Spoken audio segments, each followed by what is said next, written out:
Yeah. For a while. Sooner than you think.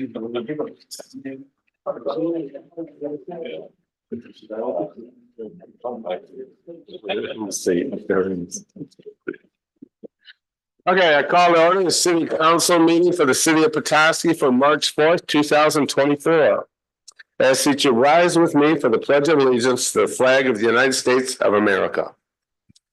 Pledge allegiance to the flag of the United States of America and to the republic for which it stands, one nation, under God, indivisible, with liberty and justice for all.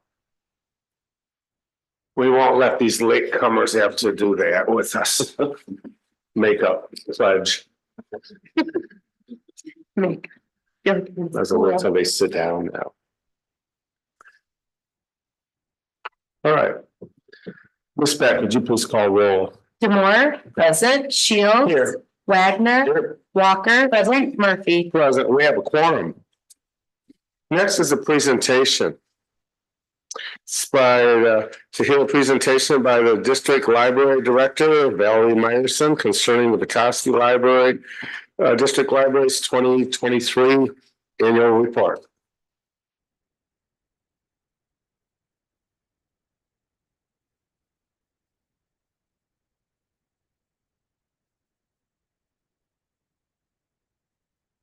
I did. Oh, there it goes. There it goes. 3 is a charm. Well, thank you so much for giving me a little time on your agenda and letting me be first so I can scoot out and get to my next presentation out in Springvale Township. So the library had a really great year this year.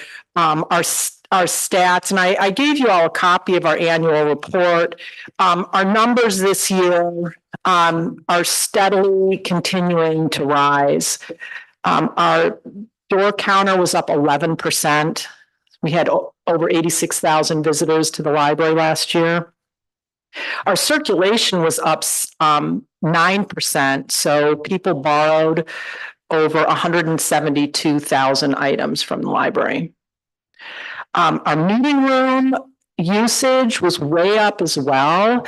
I think this is really a sign of where people are kind of turning and moving and how they're doing business and whatnot. And we're really finding our meeting room space is, it's a hot commodity. And we actually booked 822 meetings, non-library meetings usage in our meeting rooms. So that's more than 2 a day. People using the meeting rooms there. So our programming numbers, everything really was way up. I've already reported to you about, of course, the most, I think, significant event that we had last year, and that was the Americans in the Holocaust exhibit. And that was the beginning of 2023, and that was really, I think, a great boon for our community. We had over 2,500 visitors to the exhibit. And we still have people talking about it now. So it was really lovely that we could do that. The other event that happened last year is we reignited our film series. We launched that with a partnership with Little Traverse Civic Theater. And the film series has been around for a really long time. It was started as a partnership, I believe, with the college, helped get that started, and the Community Foundation. And then we took it over maybe 10, 15 years ago. And of course, COVID kind of put an end to that. And then we just were able to relaunch it with the help of the Civic Theater. And that we're showing films every Wednesday night. And that's been really a lovely event that we're able to offer. We added a little bit to it, which has been nice for the attendees, is there's an actual film discussion afterwards. So if you're interested in the film and you want to talk a little bit about it with people that love movies, it's a great thing to do. We were also really successful with grants again last year. We had our STEAM Tales grant, which is a grant that helped us provide STEAM programming for young children and our tweens.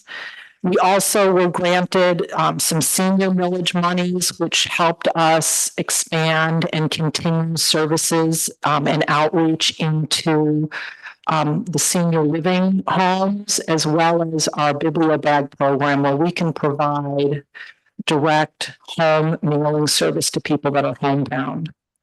We also had the Library of Michigan grant to help us continue our tutoring program, where, as you've heard before, we tutor. This year we have 68 children, K through 3, who we're tutoring and helping strengthen their reading skills. And that's with a direct partnership with the school and thanks to funds through the Library of Michigan. And the last grant that we got that I wanted to mention was through the Community Foundation. And this is exciting as well because we are able to expand our chess club. And you may not know it, but we have a weekly chess club for kids that meets at the library. And we have amazing volunteers and mentors that run this program. And they wanted to offer U.S. Chess Federation rated tournaments. So now we have 2 tournaments in Petoskey that are USCF rated, and people come from all over because the closest rated tournament for chess is in Grand Rapids. So we get people coming all over to attend those tournaments that we host in Carnegie. So that's been a lot of fun for us. And then, of course, I would be remiss, of course, if I didn't mention our building project, which was scheduled for 3 months and took 6, but I know you're all familiar with building projects and how that can happen. But the project is mostly done. There's a few things that can't, things like lawn cleanup and landscaping issues that can't really be done for a little bit and some of the punch lists. But for the most part, the project's done.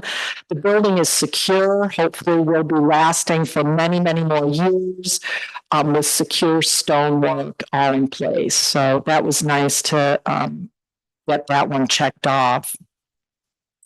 I did want to mention too, the kind of the return on your investment is always really, it's a nice one to see. The city of Petoskey, for the most part, provides the majority of our operating funds for the library. It's almost 60% of our operating revenues come from the city. And we're about 30% of the population, and almost 40% of our cardholders come from the city. We represent about 34% of our library cardholders and about 38% of our households that have cards. And so I would like to thank you and all the residents of Petoskey for the support of the library, and that we're able to provide excellent service because of those marriages. Library card holders, I did want to, there's been some question about library card holders, which I wanted to explain.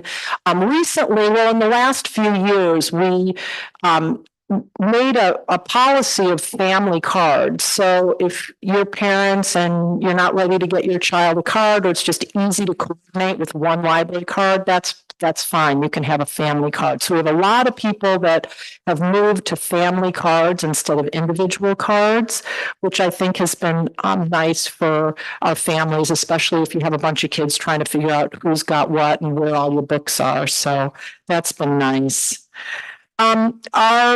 For 2024, we're looking at doing some strategic planning where we want to go in the next 5 years. And then we also, this is a millage year for us. If you're not aware, the 4 townships that we contract services with are on 4-year renewals. And so this is a renewal year for all 4 of our townships. So we'll be working at getting those on the ballot and getting those passed. It's nice when the last 2 or 3 votes we've had with them, the votes have all passed with over 70% in support of library services. So that's always nice. And with that, I will just turn it over to you and see if you have any questions for me.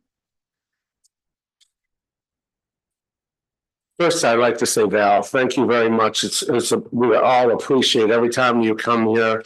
There are new programs There are expansions and increases in numbers of activities, books, participants.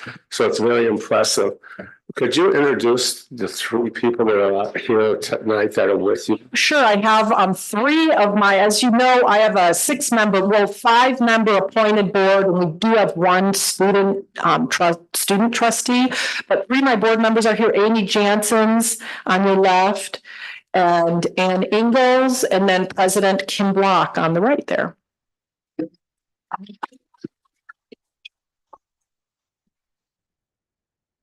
I thought it was important because Yeah, I know they're very active. they are really super supportive and a great board to work for, so. First, Mr. Moore.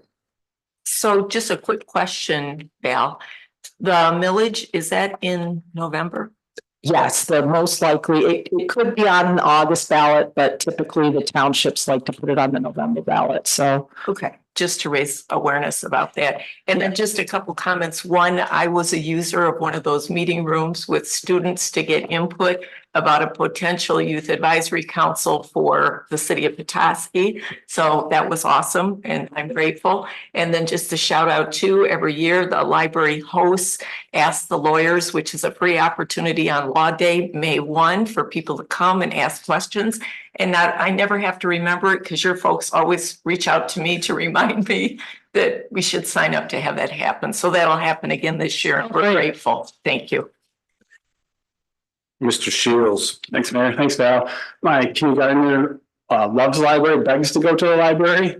That's awesome. It is awesome. That is awesome. Yeah, so I was very appreciative for the library in our community. And on 1A NPR episode just a couple weeks ago, they had an episode on librarians, how awesome librarians are. So thank you to all our librarians. No, thank you.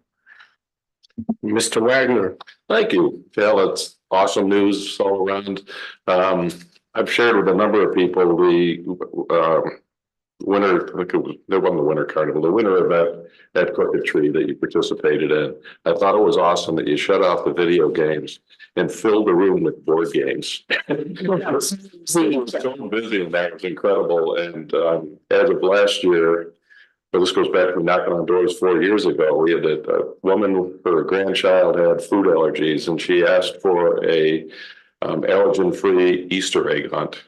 And the Michigan State Alumni Association, they go by a different name, have coordinated with Val and another group, and McLean and Aiken, and basically the young kids get books at the library, and it was super successful last year. So thank you. You're welcome. We're looking forward to it again this year too, so it's a fun event. And Leslie. Thank you, Mayor. Val, excellent job. I always look to your annual reports as a template for how to properly do annual reports because they can be very lengthy and wordy. So it's really helpful to have snapshots of images and graphs and statistics as like the higher level highlights of that. So, and also as a library user, the 4 generations of Walker women are using that library frequently, including our newest addition who spends time on Tuesdays with Anne, is that her name? Lisa in the time reading hour. So we love that. Thank you so much. Nice. Thank you. Good luck with your millage. Yeah, thank you. And thank you so much for your support. And if you ever have any questions about library or library services, please, you know where to get a hold of me. Thank you. Thank you. Next on the agenda is to hear a presentation by Housing North Executive Director Yarrow Brown. I believe it's online, is it? Or is it? Yes. It's not online. Okay, so we'll move on. Next is the consent agenda. It's the adoption of a proposed resolution that would approve the following.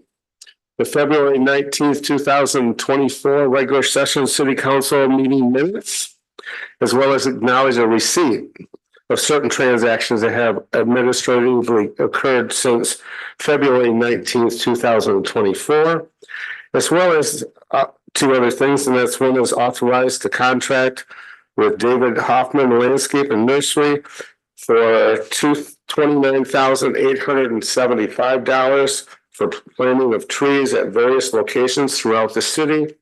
And lastly, on the consent agenda is receipt of a 2023 Planning Commission annual report pursuant Act 33 of the Michigan Public Acts, 2008, Section 2, in Articles 2, Section 125, 3819.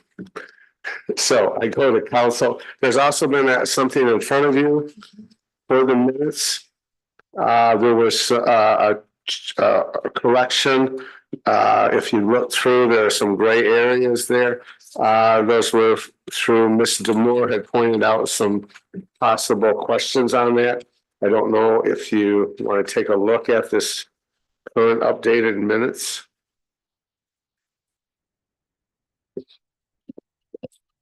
So the first one, well, they're not numbered, but the first, Page 10. is it numbered on page 10? Okay. We did get word back from Mishta on the 51%. So based on our conversation at the last meeting, we did go ahead and remove that in the minutes based on that updated guidance from Mishta. So that was removed. And then the next update on the following page is just to put in writing what Councilmember Demore requested with Mishta's email response. So that will become part of the permanent record. That will put that email attached to this packet. That will be part of our permanent public record. Mr. Wagner, I'll make a motion to approve the consent agenda. thank you. Second the motion. I have a motion from Mr. Wagner, a second from Mr. Shields. Any other discussion, council? Mr. Moore. I just have a couple of questions. One's about item C, Dave Hoffman Landscaping and Nursery, and I think I see Kendall in the back. I'm guessing maybe that. Yes, but do you have a question? I do.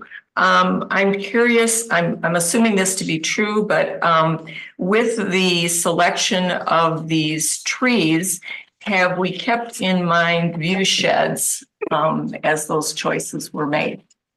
And I don't know if that question. Are any of these even in the view shed area that what we're concerned These are, about? yeah, go ahead, Ken. Go ahead, Kendall, come on up. Get the red to make it green.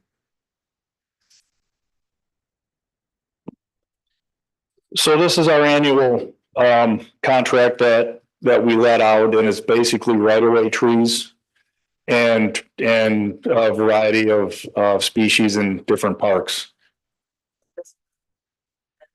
No, not really. You're welcome.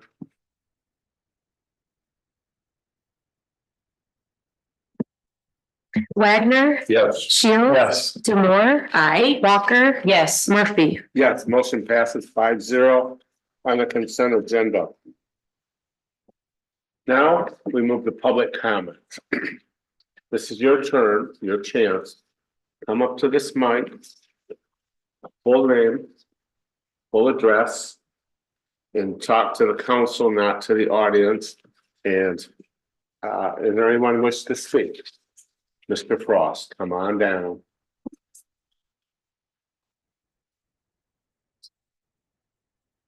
You have 5 minutes. Thank you, sir.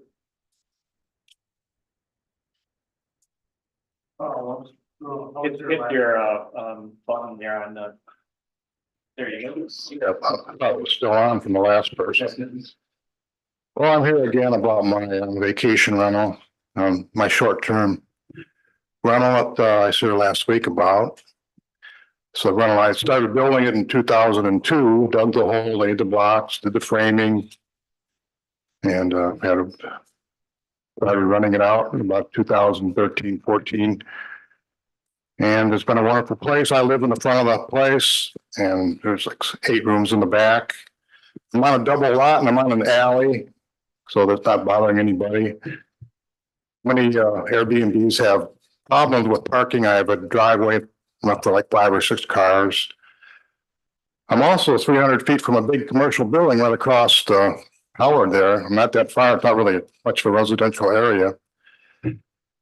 But the main thing is somehow a payment got missed for my 2023 license.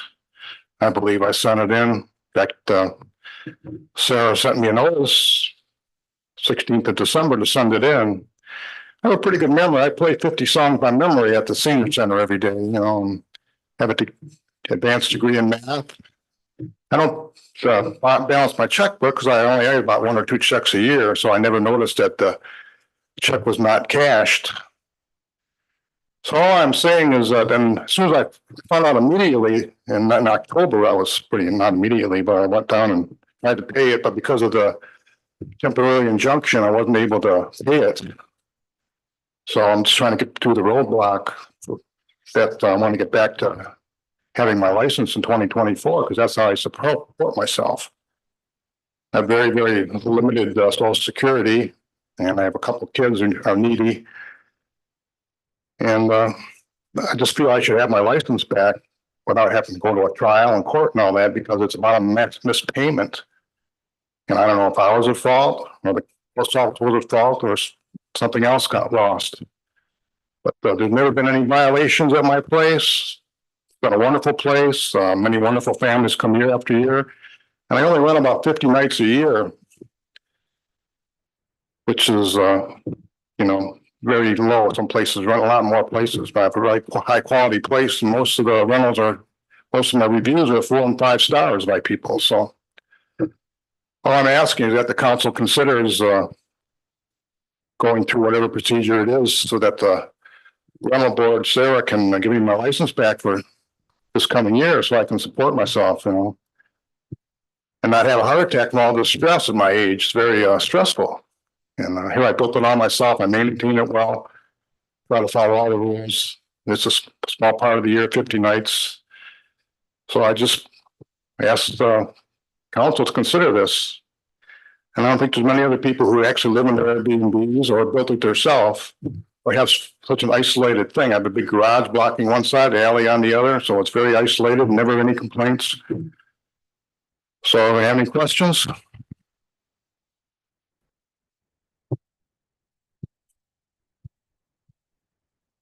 Mr. Shield. Thanks, Mayor. Mr. Frost, do you have a rental management company that manages the rent, or do you do it yourself? Yeah, VRBO and Airbnb. That's who you do it through. Yeah, they bring me bookings, but I see everybody in. I clean the place myself, do the laundry, do everything myself. So I do it all myself. I always have. Thank you. Keeps me in shape at 75, you know. Any other questions? I'd be glad to answer. One question. Yes, sir. Have you thought of, and I think I brought this up to you before, a bed and breakfast? I believe would possibly qualify for that since you did miss your rental. Is that correct? I don't know that we've marked that off. There's a 400-foot radius that needs to be, there can't be another one within that amount. Was it 500? And so we'd need to kind of measure that off. Yep. Okay. Well, I'd like to go back to keep it just as it has been, a short-term rental, because it's all about a lost letter, lost payment, which I tried to make, and it was just because of the temporary injunction, they didn't accept the payment.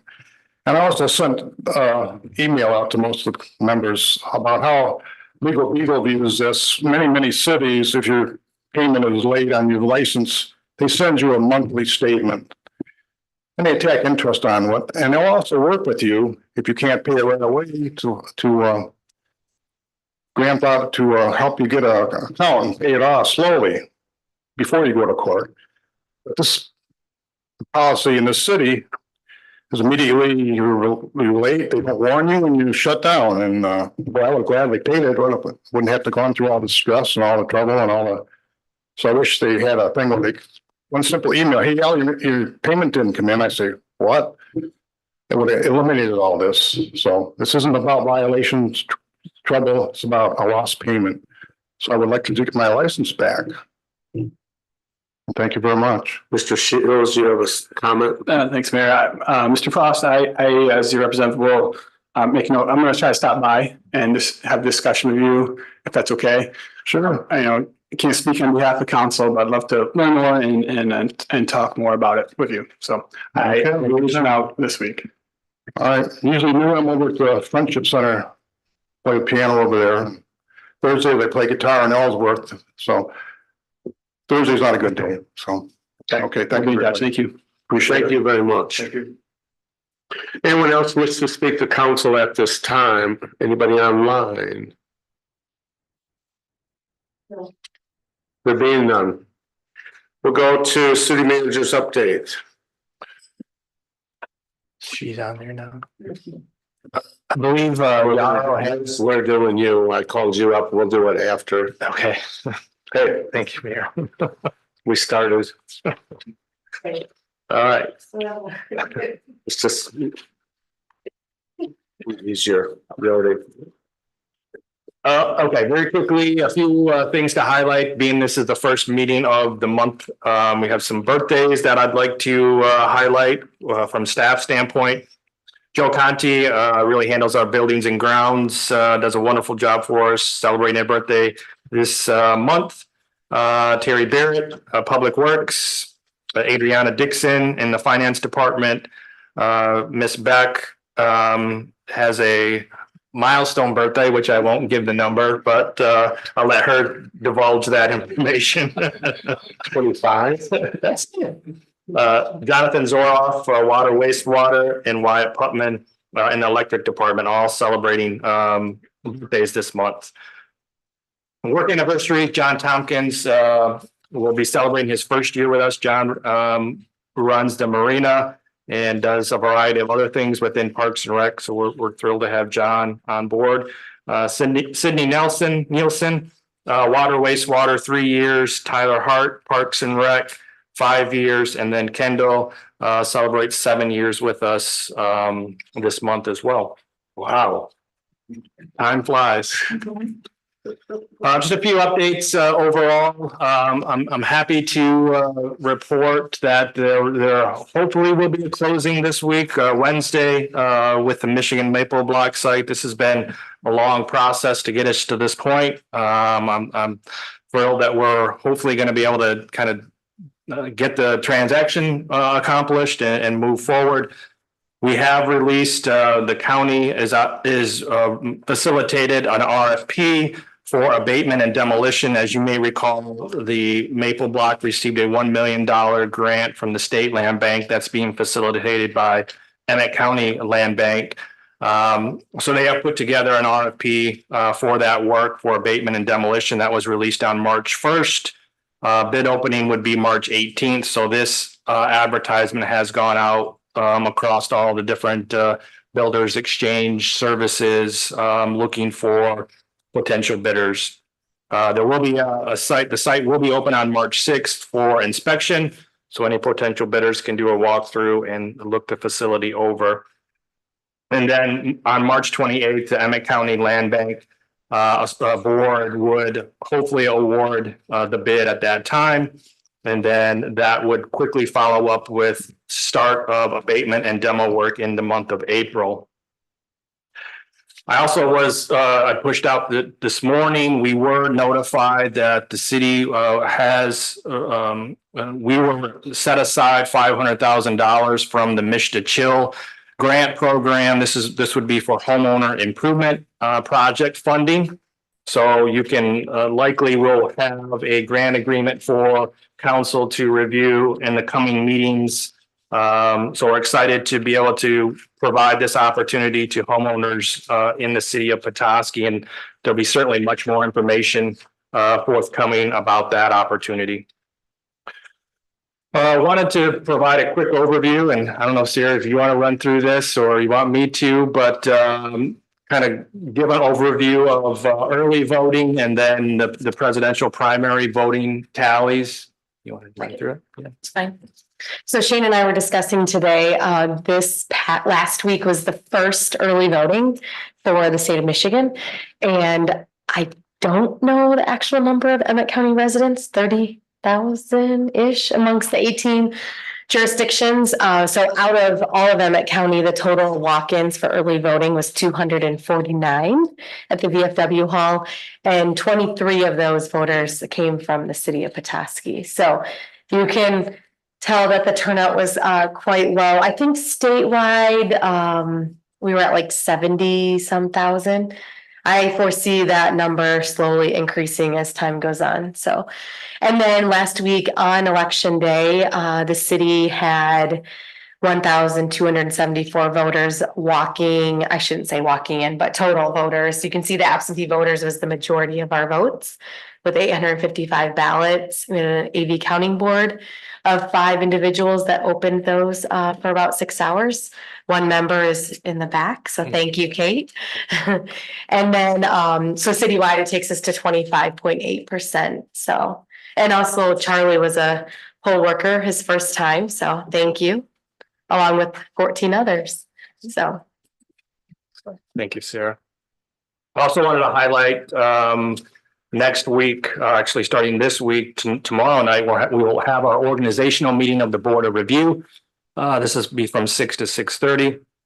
This is a open public meeting for folks to listen to our Board of Review and on how we kind of do business as a body. And then the following week, on Monday, March 11th, from 3 to 9 o'clock p.m. And then Friday, March 15th, from 9 a.m. to 3 o'clock p.m. Folks can make appointments up until March 7th to schedule time to get in front of the Board of Review to review their assessments for their property. So those are my updates, and happy to answer any questions or feedback at this point.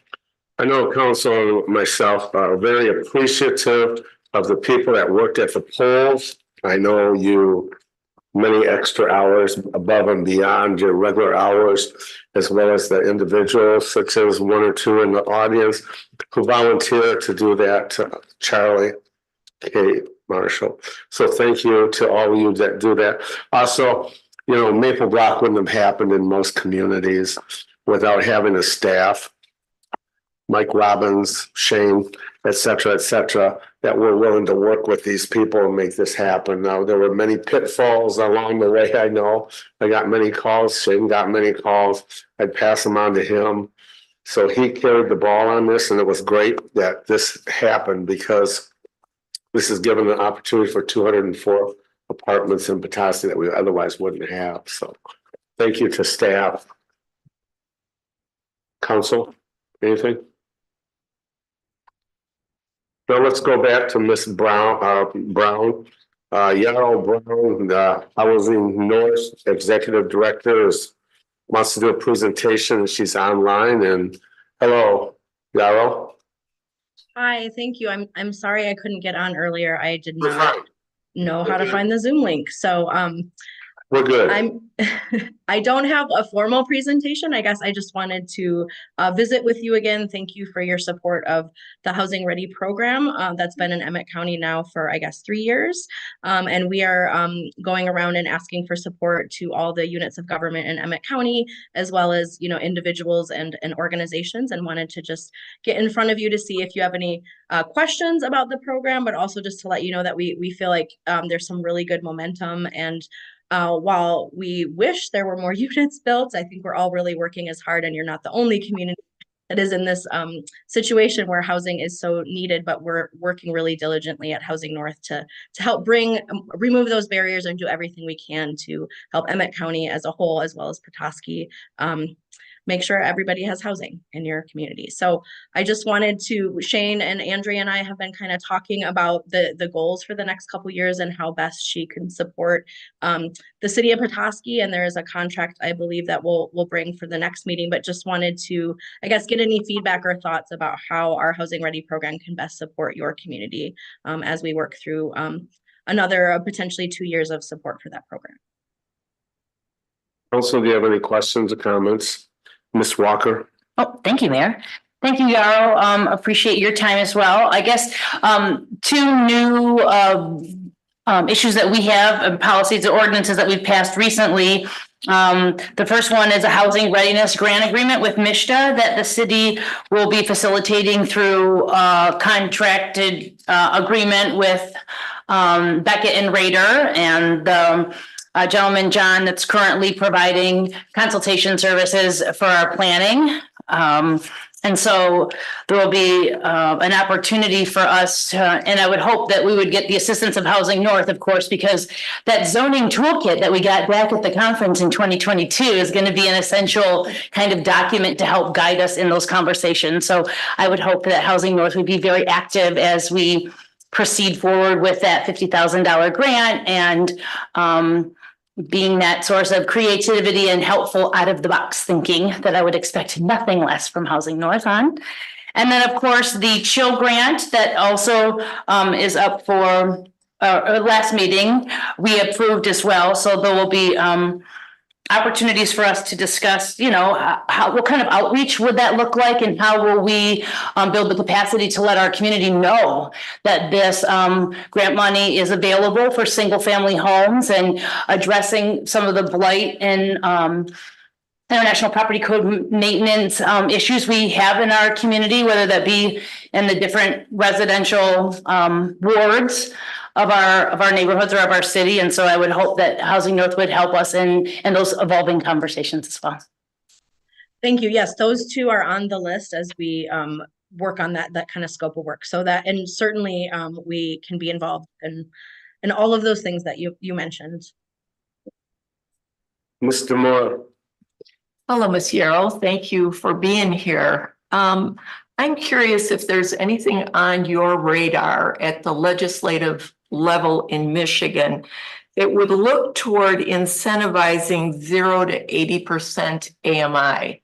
I know there's a bill in the Senate right now. I don't recall the number that actually seeks to expand a program in urban areas that serves 0 to 80% AMI that they're looking to expand to 80 to 120. But I'm kind of interested in whether there's anything out there about the reverse or the application of that urban funding to rural areas. Thank you. I haven't heard of that specifically. I can look into it. We will be in Lansing next week. I know that right now, most of the incentives and opportunities are for 0 to 80% AMI right now. So right now, all of the funding, actually 0 to 60%, unless Senate Bill 293 is approved, then that would open it up to up to 120% of the AMI. And that doesn't happen. So right now, the $3 million that is available to our region to apply for gap funding and housing projects is only available to 0 to 60% unless that bill passes. But I can get more clarification. We're actually in the process right now. There's a grant training on March 20th that some of our team will attend, and we're still learning about how MSHDA is going to roll out the funding program given our new regional housing plan. But I can tell you that as long as a goal and strategy is identified in our regional housing plan, the idea is that projects in our region should be able to apply for funding as long as it's identified on your plan. And those in the 0 to 80% AMI and housing stock is identified in the plan. So we'll continue to advocate, for housing across the income spectrum, but right now the majority of the funding is for 60% of the AMI or below. Yeah, any follow-up on that you could provide, I'd be interested in, particularly because the Bowen Housing Report identified that as the greatest area of need for Petoskey and Emmett County. If my memory serves me correctly, it was 70%. So that'd be great. I'd appreciate that follow-up. Thank you. You're welcome. Anyone else, Council? Mr. Wagner. Yeah, thanks, Cheryl. It was great to actually get the update on Maple Block today because we hadn't heard anything in a while, and it's awesome to hear that that's ready to close. Lots of Lumber Square, are there updates on where we're at with that? So Andrea would be the best person, and she was double booked tonight, and she is in Pellston. So I will make sure she follows up on that because I don't have that direct report right now. I apologize. Shane, have you heard anything? No, Council Member Wagner and I were just talking before the meeting, and I haven't. I can certainly try to reach out to the players there and try to get a better update for everyone too. I'll check with Mr. Jones, DJ Jones. I meet with him tomorrow. And I'll ask him because they've got a lot of money in from the foundation. Miss Walker. Thank you, Mayor. I did have another question, just based off of Tina's question or comment, and that normally we refer to those as low-income housing tax credit properties or that funding source. Is this something different that you're talking about that Michigan is looking to evaluate? Because normally, from what I remember historically, I should say, that low-income housing tax credit used a formula of like walkability and density that Northern Michigan could never really meet those standards. And the last time that a LHTC grant was awarded was to the Victory Square project in 2021. And I know that that project is on hold. So could you speak to more about maybe where this other pool of funding could be coming from that could address the 80 to 60 to 20? Yeah, for sure. So the LIHTC program, or the Low Income Housing Tax Credit Program, is a very different program, and it's very competitive. There are two tracks you can go: 9% tax credits, which is the most competitive, or 4%. And most developers who are going to use that tool are very familiar with that tool. Most recently, it was opened up, so the walkability score did change, and there are more opportunities for rural communities. So you may see more applications. It's still going to be very competitive, and it is going to require unit of government support and other things. The other pot of money that I was talking about is the Housing and Community Development Fund, which the governor, and this last year they agreed to put 50 million in that every year. It's sort of a big win for the state. And so that's the pool of money I'm talking about. And in that is also some, I believe, CDBG money, or Community Development Block Grant funding. That's the money we would like to have opened up, I guess, all the way up to 120% of the AMI. And right now, through the Regional Housing Partnership, which we're the lead, MISHDA created a system basically where they allotted an amount for each region, and our region has 3 million that we can apply for in this fiscal year. That's my understanding today. That could change, and it has been moving, but our hope is that there will be an application release for that second pool of funding probably sometime in April. Excellent. Thank you so much. You understand our biggest emphasis, I believe, and I'm speaking for council now, is in the lower interest area, not the 120%, which is technically damn close to market rate, right? It is market rate. And so up here, so our biggest push is probably looking at the below 80. And that would be something where Andrea, for example, as we hear from developers, or, she could be useful in trying to help maybe attract developers that would use that program, if that's of interest, or, talk about places where, or sites where that program would be, would make sense to. Right. It is a scale issue too. I know Maple Block changed a bit of the financing with Maple Block, and now require, 41% of the 41 of the apartments now must be in the 60 to 80. Is that correct? I don't have that in front of me. I don't want to throw out percentages. All right. Good. Mr. Shields. Thank you, Mayor.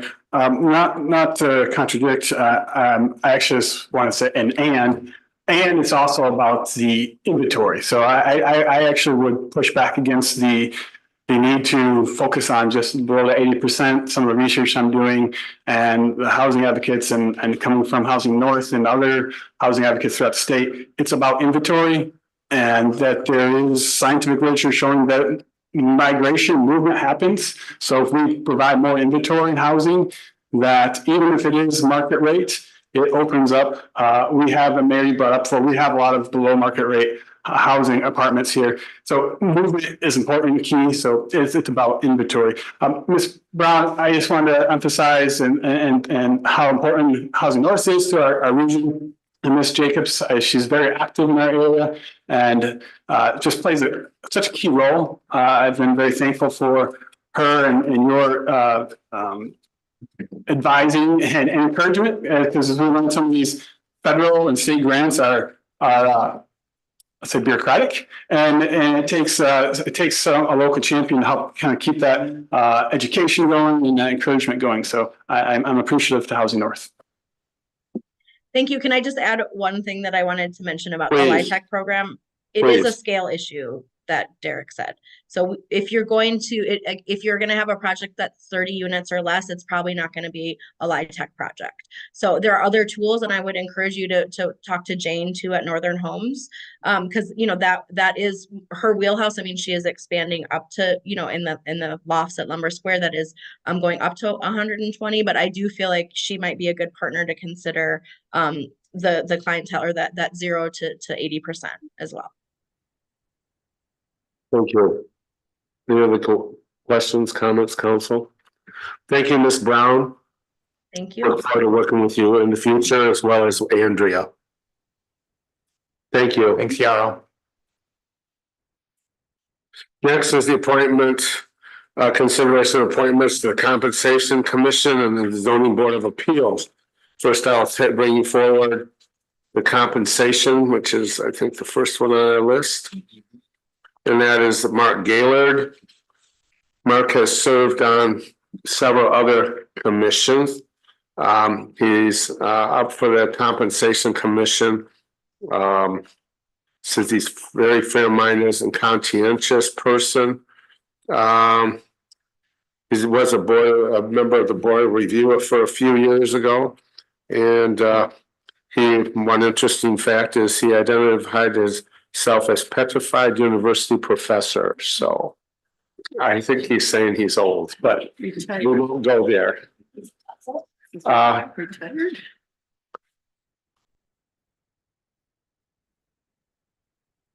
I guess that could be retired as well. That's how I think it. It says retired.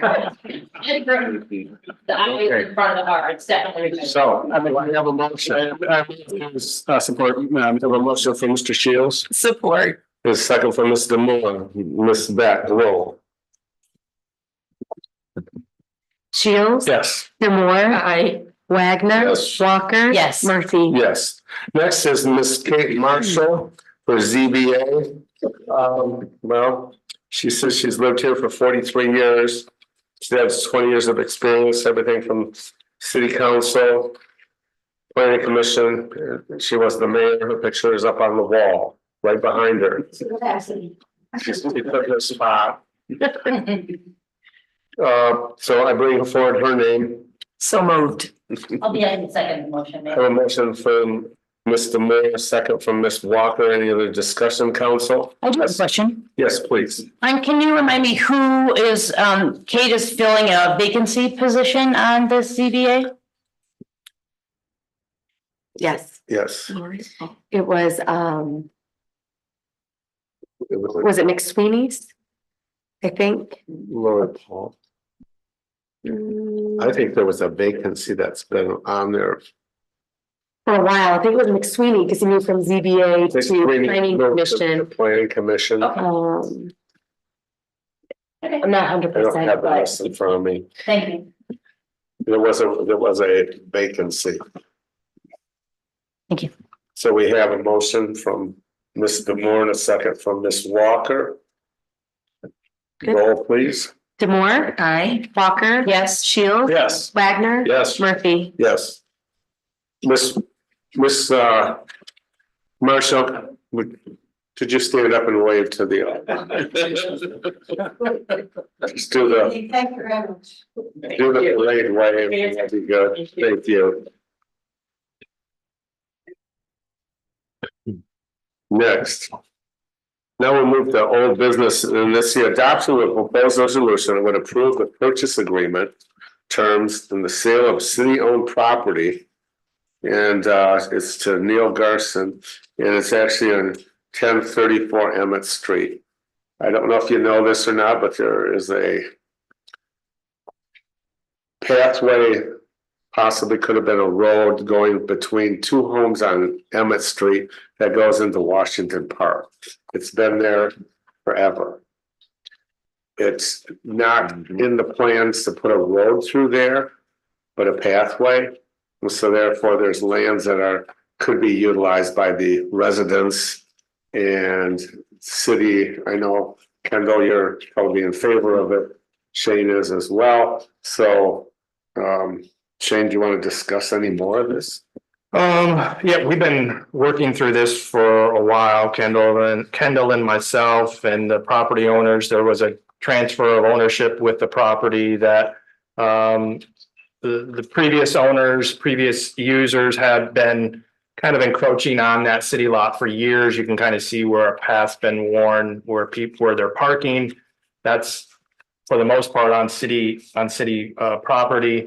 We really didn't, from the city standpoint, have concerns about it. We didn't really have issues with it, but we wanted to kind of get it, get it legalized with this transaction that was going to take place with the previous owner. So our city attorney put together a license agreement on the one side, the Page side, which is the property 1037 Emmett, and he was fine with that. We executed that administratively. On the Garson side, 1035, there was some funds set aside during closing to accomplish acquiring the just over 15 feet of city parcel, which would provide him with a kind of a legal driveway, if you will, and then provide us that 18-foot path to maintain a pedestrian walkway with some shrubs and things on either side of the pathway, which is all really we were interested in. So this accomplishes a pathway for us that we can maintain, and it accomplishes kind of giving both property owners legal right to the property that they've been using for a number of years. So this kind of cleans up a long-standing issue that's been going on, and I think provides a win-win scenario for all involved. So, Council, do I have a discussion or possible motion? Ms. Walker? Thank you, Mayor. I do have a question. Thank you, Shane. So can you tell me what the landowner's name is at 1027 Emmett Street? 1027 is Mr. Page. So he was the former Yes. fire chief Yeah. here at the city of Pawtucket. Okay. Yes. And then I did have a second question just about the trees that are existent right there in terms of what the path will be. So Kendall, I don't know if you're able to answer this question or not, if you don't mind. So there's three pretty large growth trees that would be maybe in the path's direction, headed from the street all the way back to the end of the property there. That would be the stairs, I think, from the architectural renderings that we have here, stairs going up the kind of like that incline there up into the park. So I'm just wondering, so those existing trees right there, I think they're like box elders, which are typically kind of considered garbage trees. And so in terms of if those trees would be replaced with new plantings, or do you have any idea about those three existent large growth trees that would be on the property right now? And if the path will be complementary to them, or they'll have to go and be replanted with other trees? That's all I had. Well, box elders don't compliment much. We are sequestering some carbon. I also think they may not be in the greatest condition from a health standpoint. So if they're a high risk tree, then we would mitigate the risk.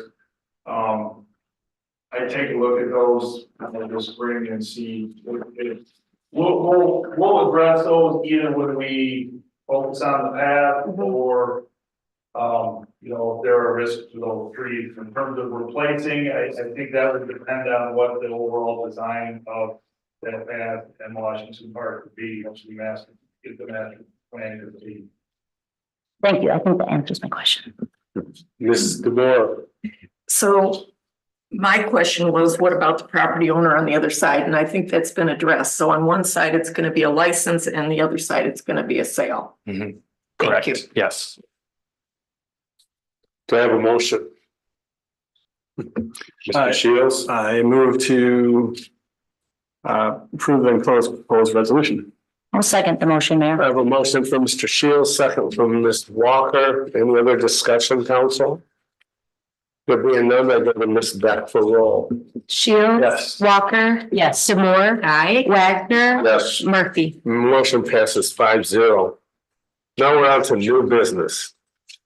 Adoption of proposed resolution and authorized contracting with Gordon Construction Services to Petoskey, not to exceed $50,000 for maintenance projects. I turn it over to Mr.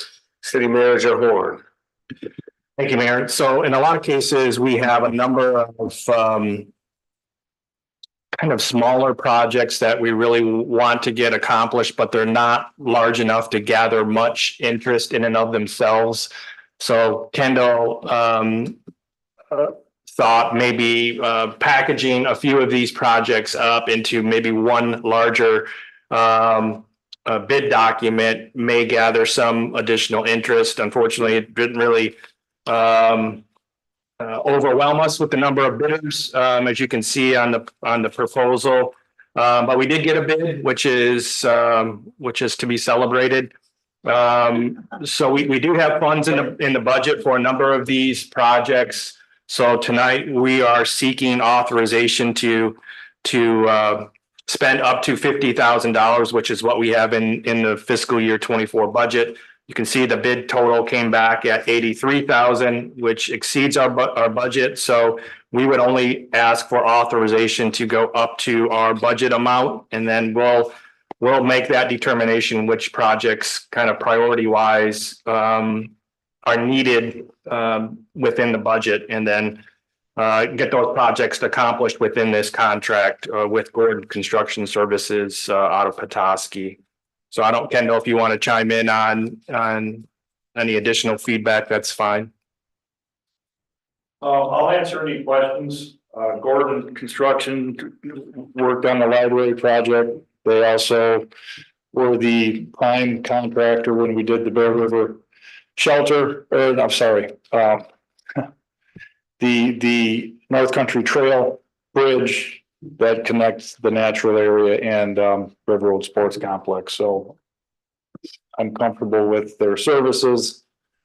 And this was, like Shane said, just thinking a little different to try to get some things done. Our infrastructure is aging, and this is just an opportunity to get some of these projects knocked off that are beyond the scope of where we can do it at the staff level. Mr. Moore. So, hi, Kendall. I just had a point of clarification, because when I read this, for example, the very last sentence, it said, with the ability to extend or adjust the contract by the hourly labor bid. So that I was just confused because the resolution itself only speaks to up to $50,000. So that's really all we're doing. We're not authorizing approval beyond that tonight. So what happens when it's the same with the tree bid? We have them provide us with some unit numbers for projects that may occur outside of the scope of the agreement. I did the same thing with this, really not knowing if we were going to have to extend out that. Specifically, I'm thinking perhaps the Marina, perhaps a Magnus, which are different accounts than I would pull from this. If there's, a project that comes up that we could address, that would fall within either of those two properties' budgets, that would give us the authority outside of the bid, because we did get their hourly rate. I don't anticipate that being something that I'm going to actively pursue. But if we did need any work done by this contractor outside of the scope of the bid, then at least we would know what their hourly rate would be. Okay, because it's not in the resolution. The resolution's just up to the 50,000. So I just want to make sure we're all on the same page. Okay. Well, I don't think that is in the tree bid either. The resolution for the tree bid, we often go outside of we will extend the scope of the number of trees that we plant. Because that necessarily isn't the top for the tree bid in particular. That's not our max budget. And I constantly get calls about trees, and we need a tree removed, we need a tree put in. So we also offer when we receive the bids for the tree, we also have unit prices there. I don't have any problem with this resolution. I'm just trying to put out there that I don't see that option being included in this resolution as it is. That's all I'm saying. Because I was unclear when I read what was on the front versus what's on the back. So if that's the intention, there probably should be something else in the resolution. Or at least that's my perspective. I don't know what others might think. Thank you. You're welcome. Ms. Walker. Thank you, Mayor. Thank you, Kendall. I guess my question was, how would that be worked out? Like when you signed the contract with Gordon Construction Services, city staff will prioritize your list of what you think is the most of need, prioritizing those projects. It'll be up to $50,000, and then those other ones that might fall to the bottom of the prioritization that would go over budget will be considered like on an as needed basis, and you would look for funds alternatively through like TIF or the Marina or Magnus, where you'd have different pots of money. But how would the contractor know that you're signing the agreement with? I guess I was just wanting to understand a little bit more the clarity of the contract and how that will be presented to the. So when this came back, I did meet with the contractor. We did a walk around, had him value engineer a few of the listed the listed projects that went out in this bid. I didn't talk to him about potential marina projects. I didn't talk to him about, my intent is to actually come in, below the 50,000. And if that means that we don't do, if we're going to be 5,000 over, then we just won't do it. And if this is this first time we're doing this, right? So if it's a success this year, then next year I'll pull another, handful of projects that are beyond our scope. And then if the resolution needs to be written different, we can make that. So in terms of what is in the contract, they're well aware that they're not doing everything. Did that answer your question? I mean, they know coming in that like you have a $50,000 cap, Yes. and we're just gonna work with what we got within that 50,000. Correct. Okay. Correct. Thank you. Yep. Thank you. Mr. Shields, you have a question? Just can make motion. Please. Move to authorize contracting with Gordon Construction Services. Second. Support. Motion from Mr. Shields, a second from Mr. Wagner. Any other discussion? I go to Ms. Beth for roll. Shields, Yes. Wagner. Yes. Demore. Aye. Walker. Yes. Murphy. Yes. Thank you. Thank you very much. Next is adoption proposed resolution to authorize submittal of a grant request for patrol vehicle equipment. I'll turn that over to City Manager Horn as well. Thank you, Mayor. So as you may recall, the City Council did approve a motor vehicle purchase back on the February 19th meeting, a new 2024 Tahoe. We did seek bids to upfit the vehicle with needed first responder equipment. Based on the cost of that, staff within public safety, Director Carr, Lieutenant Troxel, explored grant opportunities to help us kind of offset that cost. So this essentially, this resolution kind of would support us submitting for a grant to get the upfitting of that new vehicle accomplished. We've used a company out of, I think they're downstate, but there's also a Traverse City location, Telerad, that is well aware of what we do and all of the first responders up in this area as well. So we're trying to coordinate the installation of this equipment, potentially utilizing the opportunity for grant funds to accomplish that. So Director Carr is here. He's available for questions as well. Anything to lend further insight to what the request is in front of you. Any questions, council? For Public Safety Director, Carr or for Shane, your choice. Go Whoever- for it. Whoever would like to respond. So when I'm reading this, it says following review of the bids, plural, that were received on February 22nd. So I'm just curious, were other bids received as well? So, for clarification, Okay. actually the bids were for, Grand Traverse Mobile as well as BlackRock. So it was just those two companies who, and yeah, it actually should have just read costs instead of bids because it's somewhat confusing, but it was those two separate companies that, that he contacted for those pricing who we use. Okay, and then when it, under the note, it says cost associated with these bids, is that referencing?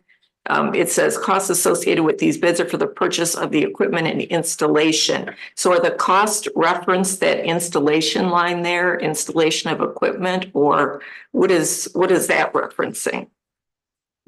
So the 7,249 is for everything, the installation and cost of all the materials.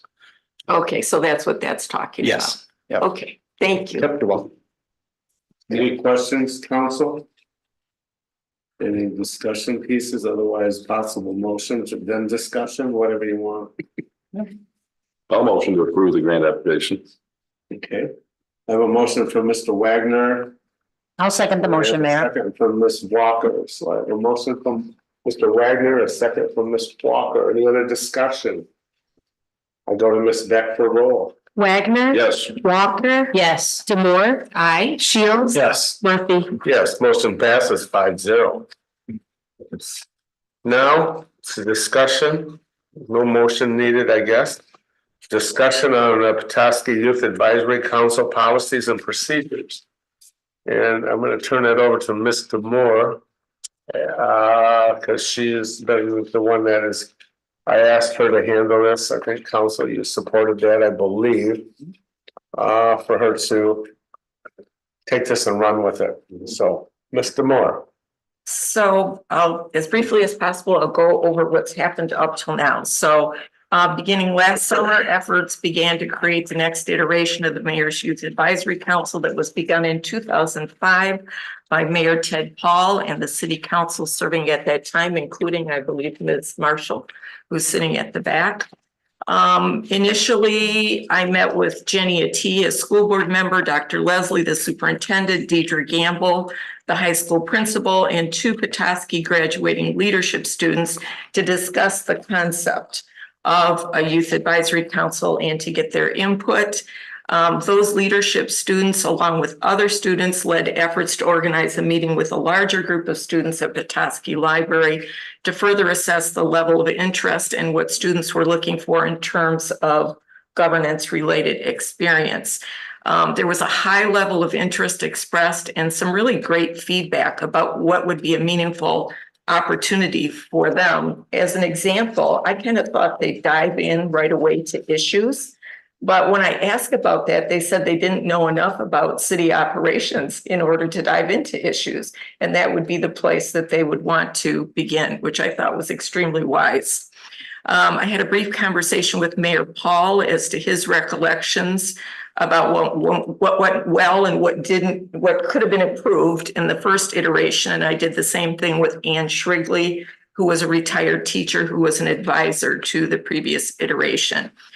Based on all that input, I revisited and revised the policies and the application that existed back in 2005 and added a reapplication seeking to maintain the original intention with suggested updates. So just as a couple of examples, in the first iteration, it was grades 8 through 12, and all the input that I received was that was just too big of an age situation. And it's now proposed to be grades 10 through 12. The other input that I received was that it was important that students have government or AP government or were taking it at the same time. So that's some of the thinking there. By way of example, another thing that's different is formerly you were required to live in Petoskey. I got a lot of feedback from students who attend school in Petoskey, but don't live in Petoskey, and that was one of their requests. Could it be expanded to include if you attend school in Petoskey? Potentially, we're looking at outreach to Petoskey High School, St. Michael's School, Concord Academy, neither of which are in Petoskey, but may have students who reside in Petoskey, and of course, homeschool students in Petoskey.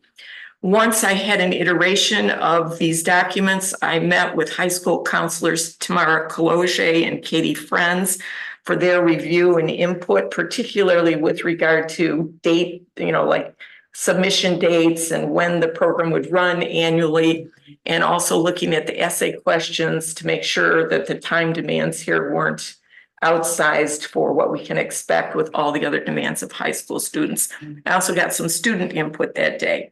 Bottom line, the goal of this entire endeavor is to provide an opportunity for young people in the city of Petoskey to learn about and engage in the governance process in a meaningful way. This evening, I'm looking for any constructive suggestions, input, anything you may have to offer with what I presented. My goal would be to bring a resolution to our next meeting that would allow for the rollout of the applications in April, following spring break. And for the first meeting, if you folks think this is a good idea, of the newly established Youth Advisory Council to occur in October. I'm also requesting at the outset to be the council designee for this undertaking, with the understanding that each of you will occasionally be called upon to assist with experiential opportunities for YAC members in your respective areas of expertise and interest. And I welcome your ideas for experiential opportunities or anything you'd like to give me this evening. Thank you. Council, you have any questions or comments? Mr. Shields. Mr. Moore, I just want to thank you for all the work you put into this. I want to support it, and I think it is great.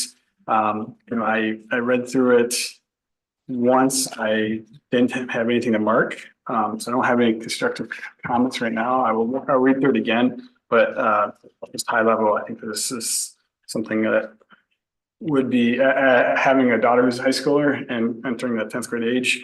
This is something that, I think could be great for her peers if they were interested, and engaging that they are part of, they can be part of our government as well. And so there's a lot of learning opportunities I see here. Thank you. Well, you can encourage her to apply because the applications are blind. So we won't know. Yes, that was a question. I saw that in there.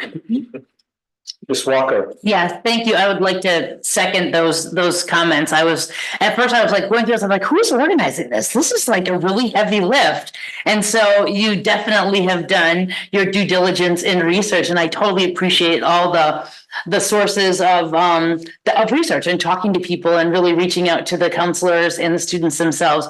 And I reflect back upon the last time we had the Petoskey High School Sustainability Club come and present in regards to a solar installation at the school and leveraging, public and private financing to do such a really heavy lift. So I would think of like those same students, like this could be a real connection for them to realize and bring to fruition these projects that they're hoping to bring about for the school district. And that would also parallel a lot of our renewable energy goals. So kudos, and I'm very excited about this. And I think about how overscheduled kids are, but I know that Petoskey Harbor Springs Area Community Foundation has a YAC group as part of their annual grants vetting process. So I know that this model really works, and it hopefully will bring those young people engaged beyond city council and AP government classes to some real life practicum. So thank you so much. Yeah. The important thing will be meaningful use of their time. That every time we meet, that it's going to be something meaningful. So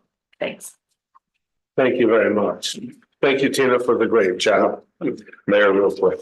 Mr. Walker. Everybody else commented. Okay, go for it. And Tina and I discussed this with him the other day, but I really appreciate it. The application forms in particular, I tried to look at really critically. Thank you. I appreciated the simplicity of them. Mhm. You know, they got it the why you think you want to be part of this, it was super solid. And allowing students outside of the city makes a lot of sense. And Concord and St. Michael's, I mentioned I've got two daughters who are an administrator and a teacher at Concord Academy. And I know they're going to be excited. Thank you. Thanks, everybody. Appreciate it. And don't forget, I know where you are. Yeah. And I know where you live. Thank you again, Tina, and also thank you. I know Ted Paul started this 20 years ago, almost 2016, 6 or something like that. So 18 years ago, this started, and I'm glad you took off the word. I know, talked to Shane, and it wasn't the mayor's. This is not the mayor's. This is a student piece that will live on for a long time. So thank you for grabbing it and running with it for us. And that suggestion to change it to be for council as opposed to mayor came from the mayor. So thank you, Mayor. Yeah. So now we're moving to the next to last or the last thing. That's discussion of work session topics and dates. Shane, I know you had something you'd wanna, two pieces, I think, of the puzzle. Yeah, I think the first thing I'd like to try to accomplish, as you know, as was mentioned earlier this evening, with the housing readiness grant, that in and of itself will involve a number of combined work sessions with planning commission and city council. So one of the things that I would like to try to get accomplished is really to kick that project off. And I want to kick it off. And John Michelangeli and I have had a discussion about kicking it off with a combined meeting just to kind of set the goals for the next 10 to 12 months, working through our zoning, having that be a combined meeting of city council and planning commission. So ideally, and I know what I should put up a shield here because there's going to be stuff thrown at me, but Saturday mornings, I would propose, just because we can get in, get out and still enjoy the rest of the day. I think that's something that John would like to see as well. So we've kind of put out some Saturdays with the hope of either we can discuss potentially trying to get one before spring break, but likely it would be after spring break. But that's the point of tonight, is to kind of throw out some ideas from date standpoint. We can start with this one. This would be, again, a joint work session with city council focused on kind of kicking off the zoning work. And you want to do it on a Saturday? Doesn't have to be, but I mean, a lot of evenings are kind of chewed up already with certain things. So what time and start are you? So we would propose like 9 to 11:30. We could go 8 if you want an earlier start, or 9. 7 or 8. We're thinking 9 to 11:30. We'll have some light breakfast, snacks. Tina, we could start out at 7, and when you get there, you could then read through. You could then read through it. You could fine tune the legality of it all after 10 o'clock. In response to that, Mayor, I'm going to propose 10 p.m. to 1 a.m. There you go. Past noon, I would say it's an afternoon meeting, and I'm not into afternoon meetings, so. Unless it's on the lake somewhere with your fishing pole. It could be, you can go with me down to the kitchen and we do an out date trip. I'll even bring the lunch. So, are you looking for Saturdays? The dates that John threw out, these, I think, and I don't know the involvement of spring break, what your schedules are over spring break, but John threw out the 23rd, 30th, which I think both of those fall during spring break time, but then the 6th and the 13th of April, if you'd rather wait until after spring break. Okay, Mr. Moore. So I am gone to Taipei, Taiwan during the entirety of spring break. Okay, when is that? which Saturdays does that take you out of? 23rd and the 30th. So we're looking at the 6th or the 13th? What about meeting before, the Saturday before spring break? Which is, I don't know, 16th. 23 minus 7. 16. Thank the you. 16th. I'm already gone. Oh, sorry. I'm available April 6th and 13th. Okay. Oh, wait, I fibbed. I am not gone on the 16th. Of March. Yes. Those were the dates, the Saturdays that Don passed on. He did not Oh. pass on any. I say let's stay with the April 6th, 13th, 20th. Can you do any or all three of those by chance if he were to send out because of the planning commission and said, well, I can't get 6th or 13th, but the 20th I can do? Yeah, I can do all 3 dates. I can do the 6th, I can do the 13th, I cannot do the 20th. It's the State Bar Representative Assembly meeting. Why don't you just mail that in? No? Okay. Are we good with that, gentlemen? I can do the 6th or the 20th. Believe it or not, I got 2 nonprofit board meetings. They picked Saturday morning and the 13th as well.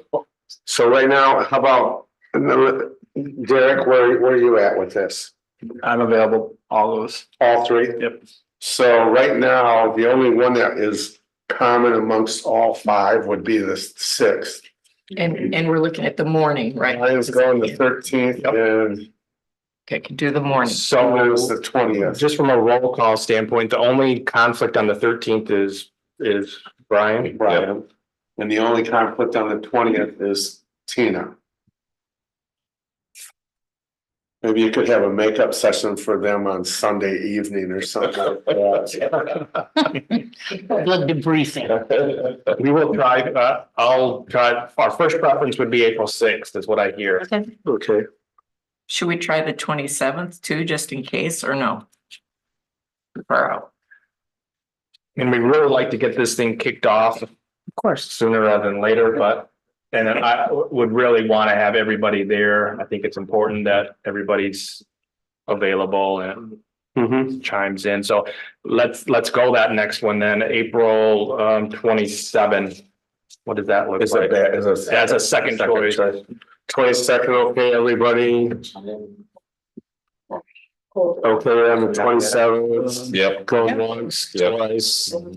Okay, so we will hold right now, just tentatively hold the 6th and the 27th.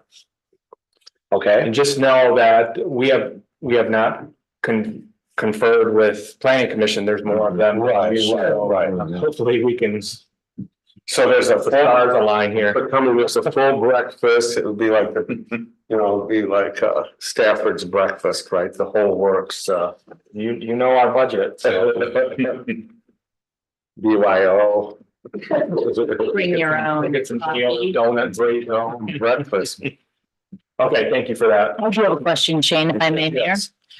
So I assume that when you and John had spoke, you kind of backed up from the calendar of the day that the grant related information would be due to the state, and you kind of just worked backwards. Yes. And then determined that starting as soon as possible with these organizational meetings would privy us for the month of March or April. Yes. Okay. Yep.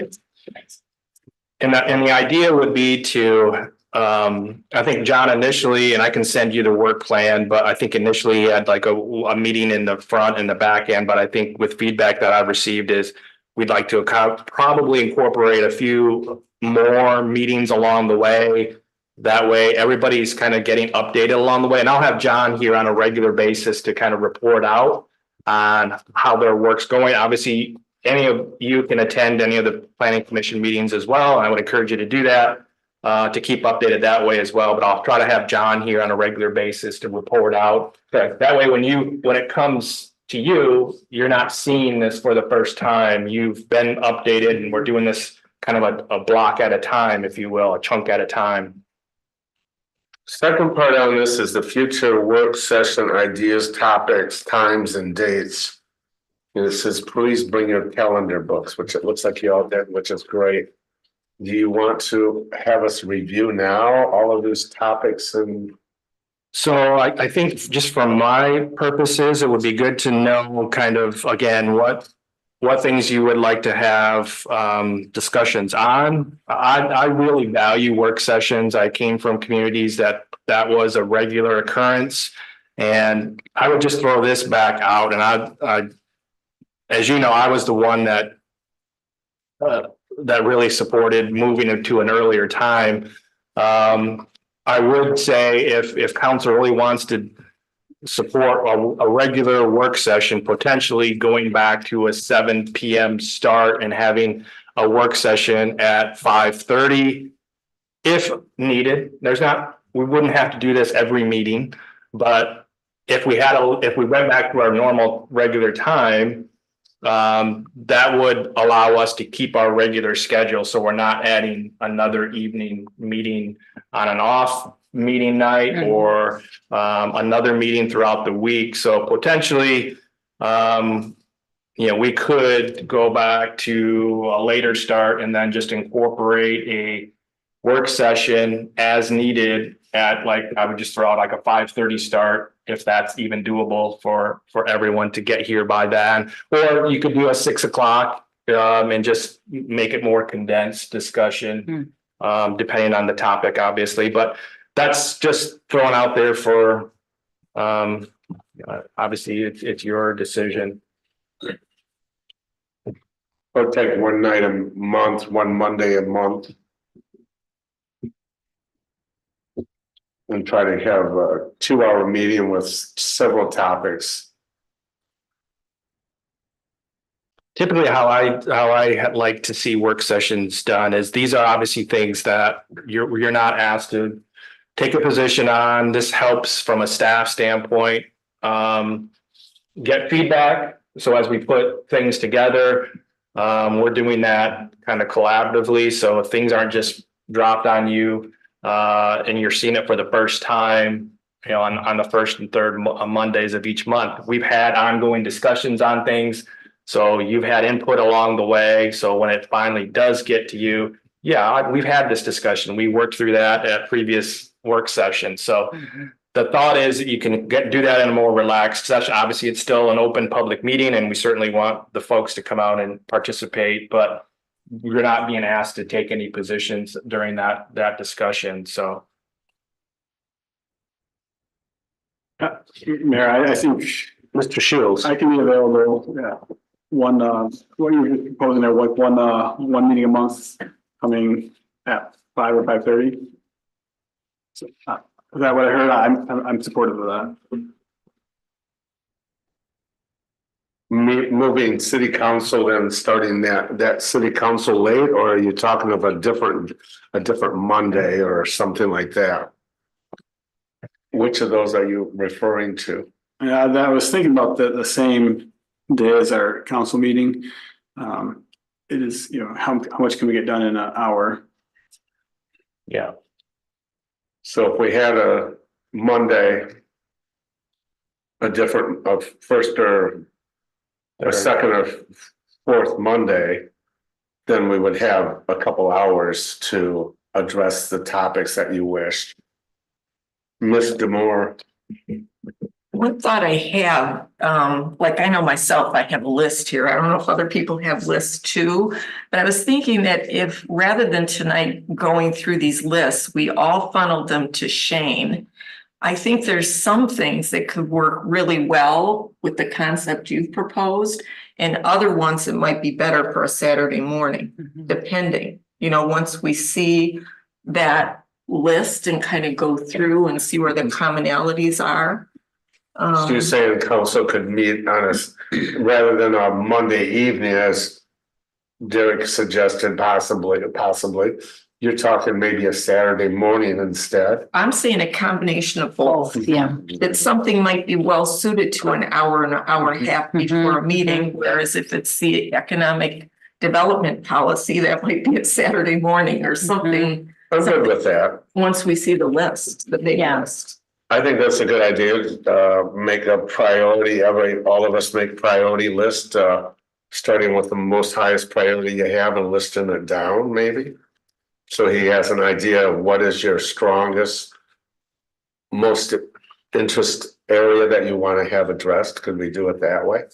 We could do it that way, or the other idea would just be, you know, if 4 out of 5 of us have something on the list, that would emerge. Sure. Yeah, yeah. I'm good with that. Are you guys good with that? Ms. Walker?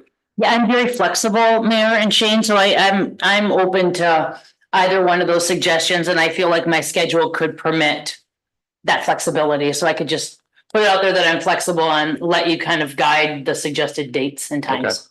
Perfect. Mr. Wagner? I like the idea of the flexibility. I've been pretty good about making council meetings because I schedule them between those 2 Monday nights. Right. That. But if I know there's a work session in advance, I think I can flex a bit. My concern is doing it prior to city council. We just get into it for 45 minutes, an hour, and then we're all looking at the clock going, oh geez, we gotta end this now. Mhm. And that doesn't give us a little more leeway of time for that discussion, I feel, too. Let's mail it in to Shane, okay? Derek, did you have something you want to share? No, I think I'm okay with this. Okay. Thank you. All good? Mayor, I have another question or just a Please. comment. By the way, If when we start on these joint planning commission and city council zoning ordinance revisions, I'm really hopeful that maybe we can get a very large blow up map of our zoning districts, maybe something on like 3x6 poly sign material with like a printed paper map overneath, just so we have a very visual prop that we can use. I mean, maybe that would be a benefit to the planning commission for their regular meetings as well, just something that could be in the room. Yep. Very visual. Yeah. Yeah, With all the great. colors of the rainbow represented. So many colors. And Thank you. Manager Horn, with the joint session, now those, of course, will be open to the public. Were we going to be encouraging public interaction early on, or I mean, public comment, was this mostly kind of like a work session? This would be a work session to kind of kick it off. Certainly, it's a public meeting and there's a public comment portion, you know, earmarked within that, but there's going to be a lot of opportunities to have the public engage throughout this process with open houses, charrettes, things like that, that will be shared along the way. So the kickoff meeting is really to kind of get us all on the same page, hopefully, as far as and I think the thing that is going to be important with this is, as you know, zoning can be challenging. And there's likely with a group of 5 city council members, 9, it's 9, right? Planning commission members. Yes. We're likely not going to unanimously agree on everything within zoning. So at some point, we could sit here and take up months and months and months disagreeing on issues. There's going to have to be times where for the good of the order, we move forward. And I get that. And it's not fun to be on the short end potentially of a vote on certain things, but the hope is we can continue moving the ball down the field and get to the finish line, the goal line, and cross over it at some point. So that's going to be an ongoing discussion we have. It's you're not going to win necessarily everything that you might foresee in the zoning, how we kind of reconstruct it. But at the end of the day, the city council does a great job of this. When you do the roll call and whatever the vote is, we rally around that. We rally with that. So I certainly appreciate and value that. But it becomes bigger when it's a bigger, you know, when you have a 9-member planning commission, you know, it funnels up to city council. There's just going to be times where there's not, you know, it's not 5-0 or it's not 9-0. That's just how it's going to play out. And we could take the time to try to work through all that and get to that point. But I think the bottom line is we really need to get this work done.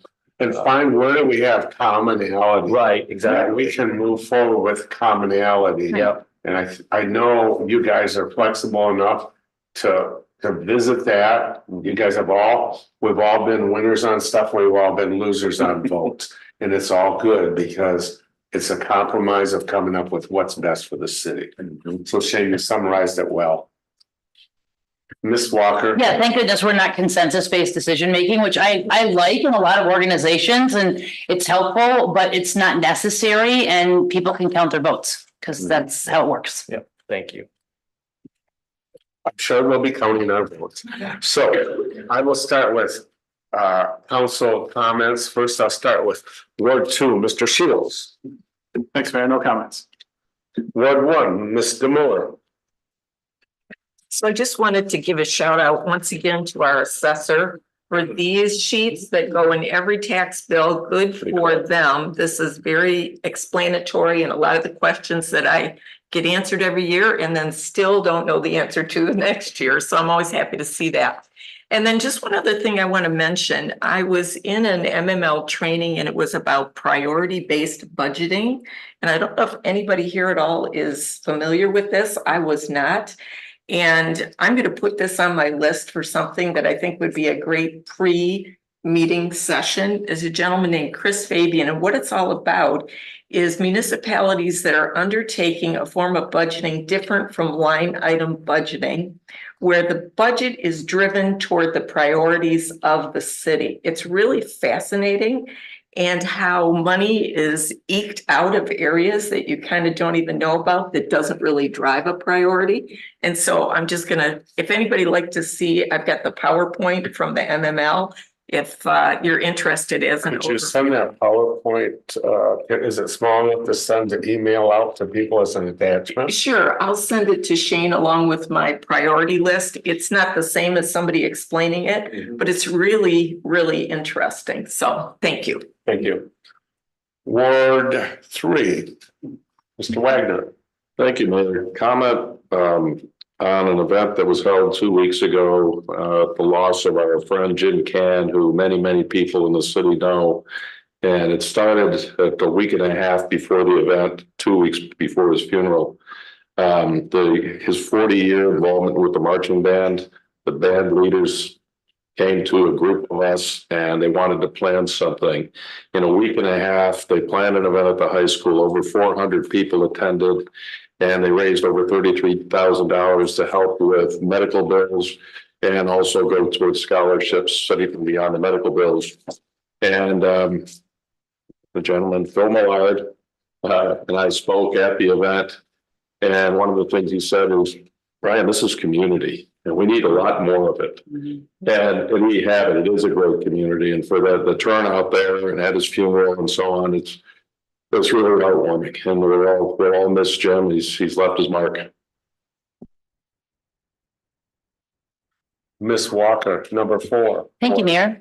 I did want to mention that at our last city council meeting, we had a very passionate presentation and a request for a ceasefire resolution on behalf of Tiffany Leno and another woman, Hillary Lake, who represented a lot of the interfaith work that's happening. And much to my dismay, I can say that I collectively kind of dropped the ball on that, the language around the resolution. Ms. Leno from 444 East Mitchell Street had sent the template language for a ceasefire after this meeting and then received no response from any city council members. So I just wanted to acknowledge that language for a potential ceasefire agreement could be should be circulating and floating, and I would propose amongst the interfaith council that we have here in our area to not lose the opportunity or the momentum to address what was very much people from our community speaking out on something that they're passionate about. And it's really about peace. So what that looks like in different communities, the language for those resolutions is out there. But I think that Petoskey, if we decide as a community to move forward on a resolution for a ceasefire or for a peace agreement, really might look different for Petoskey than it would for Detroit or Minneapolis or some of the other cities that have approved these ceasefire resolutions. So in good faith, I hope to continue to move forward that conversation with the interfaith community and make sure that people in our community are being heard and that their voices did not fall upon deaf ears at our last meeting. So I would just like to share that piece. Two things. One, I'd like to share with you. I will send it to Sarah and she can send it out to you. It's the parking services that was put together by April Saunders. I was very impressed. It lists the amounts on the streets, which street, where you can park, which lot, what's available. This is really, I'll pass this down. You can take a quick look at it, but and also the last little piece says, where's your money go? I just was really impressed with this and I felt that it was important for community members, people to get it out. I invited her to Kiwanis and she spoke and brought that with her. And I said, geez, so I took it to the Downtown Management Board. I've also taken it, I'm giving it to Sarah and you can get a copy of that. If you want a hard copy, ask her, maybe she can put one in for the next meeting for you.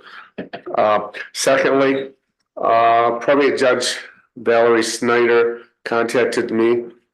Emmett County tax allotment millage is requesting one person from city council to attend it. They don't have a date yet, but she wanted somebody today. I think the county missed getting a hold of me or us. And she wanted somebody that would represent the city. It's a one meeting thing. It's merely approving of the budget of the millage that would go on the normal millage for the county. If you can't do it, I will. I know you're busy. You all have jobs. I have less jobs. I do have a job, but it's less. If there's somebody that wants to serve on this or do this, it sounds like it's great. Go, just tell me you want to do it. Otherwise, I'll step in and do it. She said it's very simple. It's a one meeting, but she wasn't sure when. I don't know if it's evenings, weekends. I don't have a clue. But I thought, well, if you can't do it, I will. I don't, it sounds like she said it was really nothing to speak of, but it needs that elected official from this largest city of the county. So there's somebody interested in doing this. If I knew a date. If I knew a date and time, She couldn't give me the day. I emailed her back and we were emailing back and forth Sunday because they wanted somebody today, a name. And I said, I can get you a name by Tuesday morning. But she said, and I said, when and how, where, what? And she says, I can't give you that. Any interest? It falls to you, Mayor, and I hope it's very late at night. I'm asking for 6 or 7 in the morning will be my best time to do it. I work well in the morning. I slack off as I get because I get tired. Okay. The other thing is, I love working with you guys. Everybody comes from a different perspective, a different angle, we have different ages, we have different where we've come from, where we're going. And I think that's what makes this council so interesting and great to work with. So thank you very much. There being no further, do you want to say something? I just have a question. So can, Sarah, will you be emailing us that parking information? That would be great if possible. Yes. Thank you. Share it with people. I found it really interesting. I can now look at this. It's in my truck actually, and I know which lot costs more and which costs less. It's just something good for the community. There being no further business before this council, I call this